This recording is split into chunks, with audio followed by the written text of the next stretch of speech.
Ya, jadi kembali lagi nih Pak. Tadi kita bicara tentang Jerman. Tadi Pace bilang apply ke Jerman. Nah, Ke sana tuh mesti apply dan kemudian akhirnya diterima dan jadilah kisah hidup di Jerman. Tapi Pace, sebenarnya kenapa sih apply-nya ke Jerman? Apakah memang kalau kita kenal istilahnya Jerman adalah negeri sejuta filosof? Apakah Bace mau menggenapi nubuatan menjadi seorang filosof masa kini, filosof milenial gitu? Apakah ada kenapa Bace ke Jerman? ya itu salah satu bahwa kemudian sesudah Perang Dunia Kedua kan kita tahu bahwa Jerman babak belur, tetapi kemudian mampu untuk bangkit sama seperti Jepang misalnya. Ya, Dari sesudah Perang Dunia Kedua itu, tapi mampu bangkit dari keterpurukan. Dan kemudian sebelum saya ke Jerman memang sebelum bersama keluarga ke Jerman memang sudah beberapa kali ke sana. Lalu juga jadi mulai menjalin hubungan pertemanan dan networking dengan beberapa lembaga. Tetapi yang paling penting menurut saya adalah bahwa saya melihat masyarakat Jerman sesudah Perang Dunia Kedua itu, terutama gereja-gereja, ada kemauan yang begitu kuat untuk memperbaiki kesalahan pada masa lalu. Nah, juga alasan yang lain ialah bahwa kita jauh lebih orang Indonesia misalnya jauh lebih multi kultur, dalam artian bahwa kita jauh lebih beragam, sejarah kita sangat kaya, dan kenapa itu tidak kita bagikan juga kepada mereka, sehingga misalnya ketika saya bekerja di Departemen Oikumene di Gereja Baden, tapi juga sebagai pengajar tamu di Pedagogische Hochschule Karlsruhe Universität dan juga di Immanense Institut di Lucerne di Swiss. Jadi ngajarnya di 3 tempat itu ya Bace? Iya, dua sebenarnya. Jadi secara reguler itu di Immanense Institut. Jadi itu studi antar kebudayaan di Lucerne. Itu sebenarnya milik Gereja Katolik, tetapi kemudian bagaimana para peserta sebenarnya adalah yang menariknya tidak hanya dari satu atau dua denominasi, bahkan ada juga dari orang-orang yang agnostik, atau bahkan ada keluarga orang Jerman yang kemudian secara sadar misalnya memilih untuk menjadi mu'alaf muslim misalnya, atau ada juga yang memilih menganut ajaran Bahai misalnya, atau ada yang memilih menjadi Buddhis misalnya.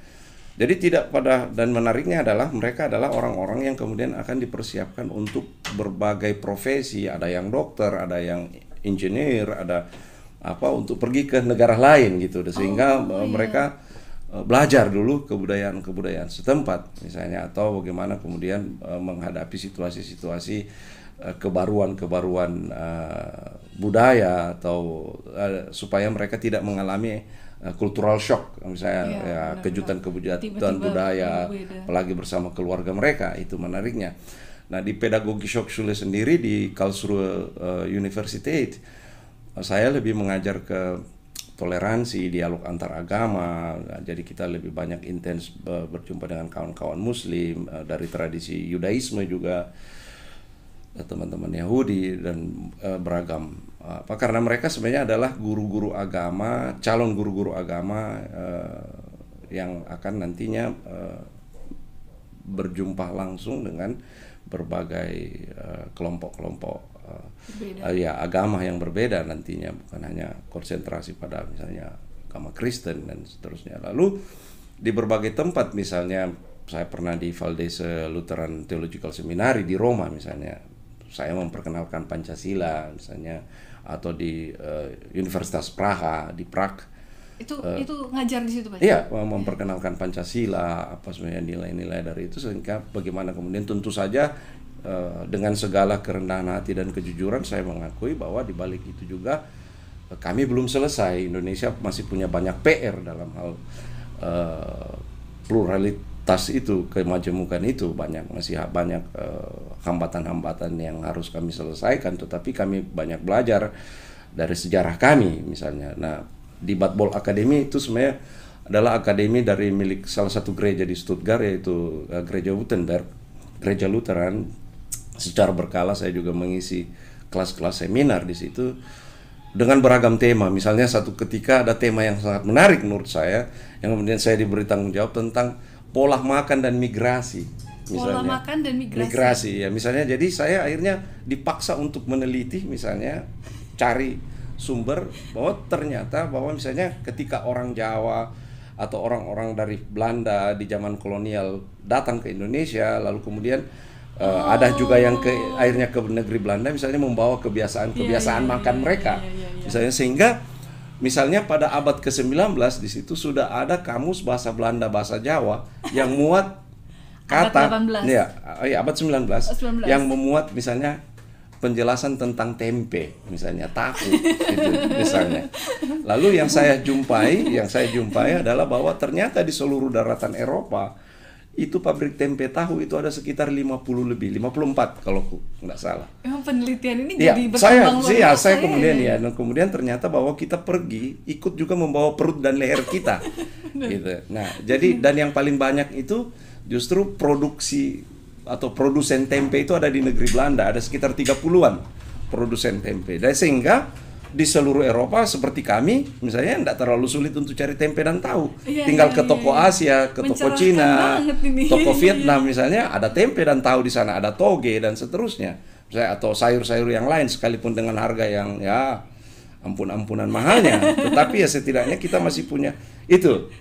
Di hal-hal seperti itu pun tetapi yang paling menarik adalah bahwa pada satu ketika saya diminta untuk menjadi salah satu delegasi dalam persoalan yang dihadapi oleh kita sebagai masyarakat dunia, dan menjadi tanggung jawab gereja misalnya di Eropa ketika menjadi salah satu delegasi ke masyarakat Uni Eropa di Brussels di Belgia untuk kemudian memaparkan tentang situasi kerusakan hutan tropis di Indonesia sebagai akibat misalnya dari perambahan hutan dan produksi kelapa sawit, perkebunan kelapa sawit misalnya, ada sekian juta hektar lahan dan seterusnya. Dan ketika pulang sebagai hasil dari itu, saya kemudian diminta untuk membuat sebuah semacam Vorstellung atau pameran kecil-kecilan. Saya mengumpulkan seluruh produk di Jerman yang kemudian ternyata saya menjumpai bahwa 60% lebih bahan pokok kebutuhan sehari-hari itu dari kelapa sawit. Jadi mulai dari sabun, coklat, itu bahan pembuat utamanya pasti ada bahannya adalah kelapa sawit. Bahkan maskara itu ada kelapa sawitnya, lilin dan segala macam. Itu 60% sekian itu mengandung minyak kelapa sawit di dalamnya.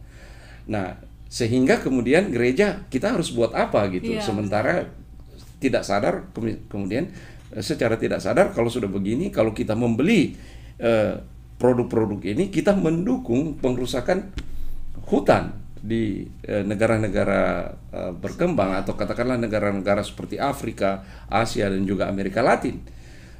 Negara-negara yang memproduksi kelapa sawit, terutama di Indonesia dan di Vietnam misalnya kan, atau di Malaysia. Nah, dengan begitu ya, dicari alternatif sehingga misalnya pada suatu ketika gereja itu mendukung gerakan untuk tidak lagi menggunakan lilin yang mengandung kelapa sawit. Iya, itu konsistensi kan namanya misalnya di hal-hal seperti itu. Atau misalnya ada gerakan-gerakan dari teman-teman yang kemudian misalnya teman-teman pendeta yang secara sadar tidak lagi mau menggunakan mobil Mercedes misalnya. Kenapa? Karena ternyata lain lagi konteks persoalannya, bahwa ternyata dulu Mercedes punya pabrikan menghasilkan satu jenis alat yang alat itu digunakan untuk mobil tank, dan mobil tank itu digunakan untuk dijual ke Timur Tengah dan mengakibatkan perang misalnya. Jadi ada konsistensi sebenarnya di situ, bahwa usaha untuk bahwa gereja seharusnya tidak hanya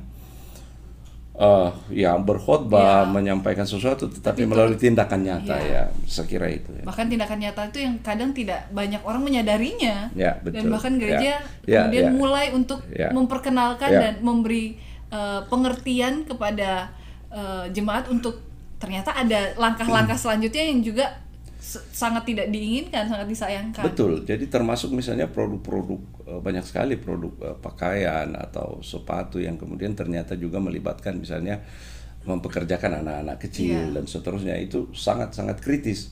Gereja-gereja di sana melihat persoalan-persoalan seperti itu ya. Nah, that's great Pak C.